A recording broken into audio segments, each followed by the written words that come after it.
ನಮಸ್ತೆ ಫ್ರೆಂಡ್ಸ್, ರಾಜ್ ಜಾಬ್ಸ್ಗೆ ಸ್ವಾಗತ.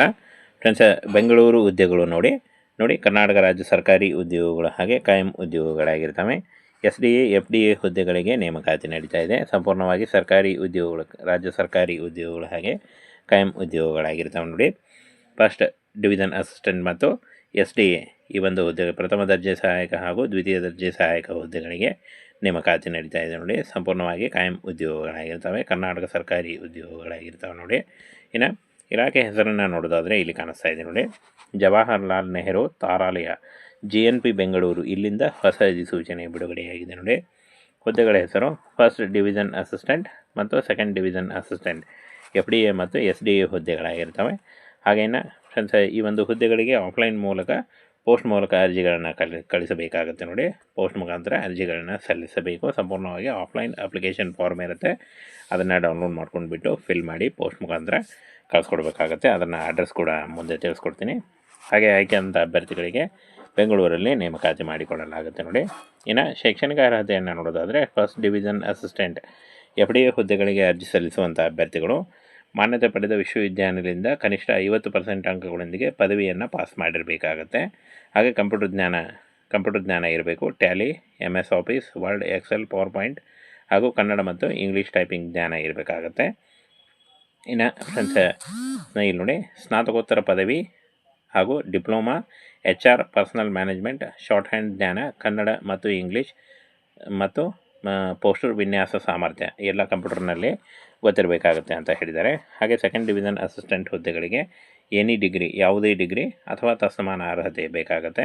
Computer operation ಜ್ಞಾನ, ಕನ್ನಡ ಮತ್ತು ಇಂಗ್ಲೀಷ್ ಟೈಪಿಂಗ್ ಬಲ್ಲವರಿಗೆ ಮೊದಲ ಆದ್ಯತೆ ಇರುತ್ತೆ. ನೋಡಿ, ಹಾಗೆಯೇ ವಯೋಮಿತಿಯನ್ನು ನೋಡೋದಾದರೆ ಇಲ್ಲಿ ನೋಡಿ, 28 ವಯಸ್ಸಿನ ಒಳಗಿನವರು ಅರ್ಜಿಗಳನ್ನು ಸಲ್ಲಿಸಬಹುದು. SC/ST ಅಭ್ಯರ್ಥಿಗಳಿಗೆ 5 ವರ್ಷ ಮತ್ತು OBC ಅಭ್ಯರ್ಥಿಗಳಿಗೆ 3 ವರ್ಷ ಹಾಗೂ ದೈಹಿಕ ಅಪಲಾಂಗತೆ ಮತ್ತು ಅಂಗವಿಕಲ ಅಭ್ಯರ್ಥಿಗಳಿಗೆ 10 ವರ್ಷಗಳ ವಯೋಮಿತಿ ಸಡಿಲಿಕೆ ಕೂಡ ಇರುತ್ತೆ. ನೋಡಿ, ಆದಷ್ಟು ನಿಮ್ಮ ವಯಸ್ಸಿನ ಲೆಕ್ಕಾಚಾರ ಮಾಡಿಕೊಂಡು ನೀವು ಅರ್ಜಿಗಳನ್ನು ಸಲ್ಲಿಸಬಹುದು. FDA ಹುದ್ದೆಗಳಿಗೂ ಕೂಡ 28 ವರ್ಷ ಮತ್ತು SDA ಹುದ್ದೆಗಳಿಗೂ ಕೂಡ 28 ವರ್ಷ ವಯಸ್ಸನ್ನು ಒಳಗಿನವರು, ವಯೋಮಿತಿ ಒಳಗಿನವರು, ಬೋತ್ ಮೇಲ್ ಆ್ಯಂಡ್ ಫಿಮೇಲ್, ಪುರುಷ ಮತ್ತು ಮಹಿಳಾ ಅಭ್ಯರ್ಥಿಗಳು ಅರ್ಜಿಗಳನ್ನು ಸಲ್ಲಿಸಬಹುದಾಗಿರುತ್ತೆ.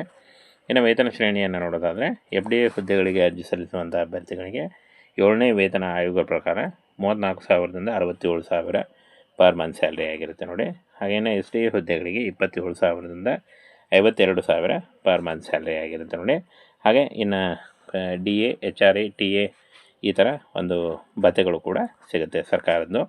ಹಾಗೆಯೇ ಕೆಲಸದ ಸ್ವರೂಪ ಏನು, ಯಾವ ಥರ ವರ್ಕ್ ಇರುತ್ತೆ ಅಂತ ನೋಡೋದಾದರೆ ಪ್ರಥಮ ದರ್ಜೆ ಸಹಾಯಕ FDA ಹುದ್ದೆಗಳಿಗೆ ನಿರ್ದೇಶಕರ ಕಚೇರಿಯ ದೈನಂದಿನ ಕಾರ್ಯನಿರ್ವಹಣೆ ಬೇಕಾಗುತ್ತೆ.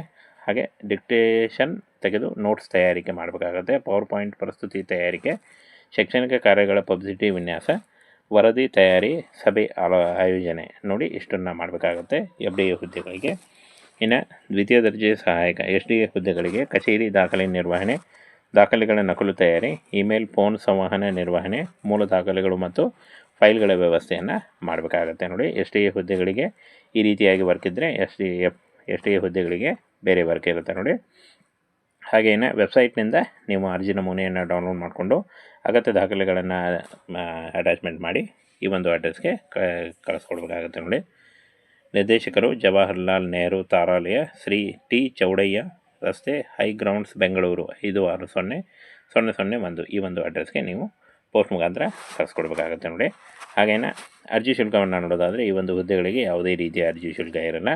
ಹಾಗೇನ ಆಯ್ಕೆ ಪ್ರಕ್ರಿಯೆಯನ್ನು ನೋಡೋದಾದರೆ ಅಭ್ಯರ್ಥಿಗಳ ಆಯ್ಕೆ ಪ್ರಕ್ರಿಯೆ ಲೇಖನಾತ್ಮಕ ಪರೀಕ್ಷೆ ಮತ್ತು ಸಂದರ್ಶನದ ಆಧಾರದ ಮೇಲೆ ಆಯ್ಕೆಯನ್ನು ಮಾಡಿಕೊಳ್ಳಲಾಗುತ್ತೆ. ನೋಡಿ, ಅರ್ಜಿ ಶಾರ್ಟ್ಲಿಸ್ಟ್ ಆದ ಅಭ್ಯರ್ಥಿಗಳಿಗೆ ಪರೀಕ್ಷೆಯ ದಿನಾಂಕ ಮತ್ತು ಸ್ಥಳವನ್ನು ಅಧಿಕೃತವಾಗಿ ತಿಳಿಸಲಾಗುತ್ತೆ ಅಂತ ಹೇಳಿದ್ದಾರೆ. ಹಾಗೇನ ತಯಾರಿಗಾಗಿ ಸಲಹೆಗಳು ನೋಡಿ, MS ಆಫೀಸ್, ಟ್ಯಾಲಿ ಉಪಯೋಗದಲ್ಲಿ ಪ್ರಾಯೋಗಿಕ ಜ್ಞಾನವನ್ನು ಅಭ್ಯಾಸ ಮಾಡಬೇಕಾಗತ್ತೆ. ಕನ್ನಡ ಮತ್ತು ಇಂಗ್ಲೀಷ್ ಟೈಪಿಂಗ್ ವೇಗ ಮತ್ತು ಶುದ್ಧತೆಯನ್ನು ಹೆಚ್ಚಿಸಬೇಕಾಗತ್ತೆ.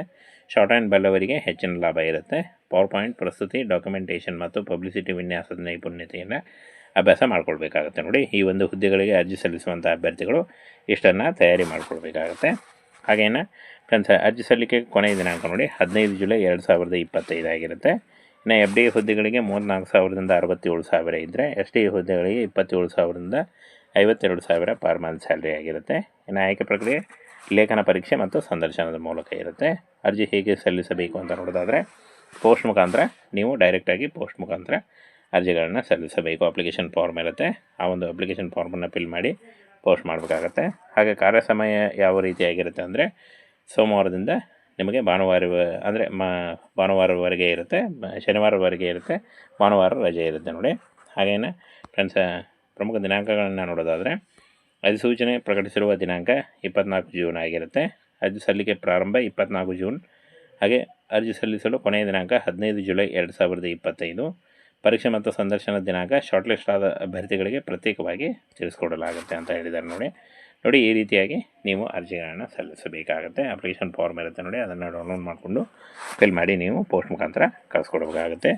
ಫ್ರೆಂಡ್ಸ್, ಎಲ್ಲ ಸಂಪೂರ್ಣ ಮಾಹಿತಿಯನ್ನು ತಿಳಿಸ್ಕೊಟ್ಟಿದ್ದೀನಿ ನೋಡಿ. ಏನಾದರೂ ಡೌಟ್ ಇದ್ದಲ್ಲಿ ನೀವು ಕಮೆಂಟ್ ಮಾಡಿ ಕೂಡ ಕೇಳ್ಬೋದಾಗಿರುತ್ತೆ ನೋಡಿ. ಈ ಒಂದು ಹುದ್ದೆಗಳು ಸಂಪೂರ್ಣವಾಗಿ ಸರ್ಕಾರಿ ಉದ್ಯೋಗಗಳಾಗಿರ್ತವೆ, ಕಾಯಂ ಉದ್ಯೋಗಗಳಾಗಿರ್ತವೆ ನೋಡಿ.